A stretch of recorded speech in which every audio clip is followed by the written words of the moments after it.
When we are helping set players up with the Kréddle, the first place we start is the body. We have to start with the body so that we establish these positions and motions that we want to have before we put the instrument up into playing position, which can tend to distract us from the body and from those positions. So we usually start with the head. We start from the top and work our way down. I like a couple of things to think about when we're thinking about the position of the head.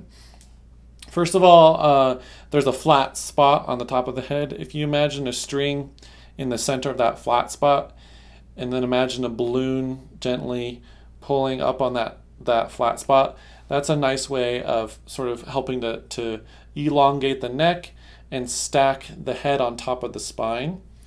Working down a little bit, the top of the cervical spine is between the ears. So when we think about nodding down into the chin plate, it's often helpful to think about nodding with the ears as the hinge, in a sense. And that ensures that we keep the head, the back of the neck, nicely elongated, and we keep the head on top of the spine again. As soon as we start introducing this kind of a motion where we're reaching for the chin plate edge, we're knocking the weight of the head off kilter. And so really what we want to see is either straight forward or some just slight rotation seems to be okay, and then a nod from between the ears. We don't want to see a compound weight transfer. So this rotation allows the weight of the head to stay centered on the spine. As soon as you sort of do this, however, you're knocking that weight off the top of the spine. So nodding between the ears and imagining that string should kind of give you a sense for where you want to be with the head and the back of the neck. The next thing is the sternum. So we like to use the phrase a proud sternum. So the sternum is right here. You want to make sure that you keep it nice and proud. My teacher also used to talk about how it's like opening a book.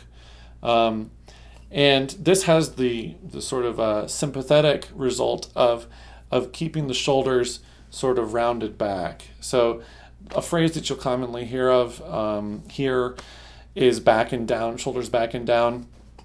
I find it's often really useful to hang the arms, and when the thumb is pointing directly forward, when the arms are just hanging from the body, typically that position in the shoulder is what you want to have.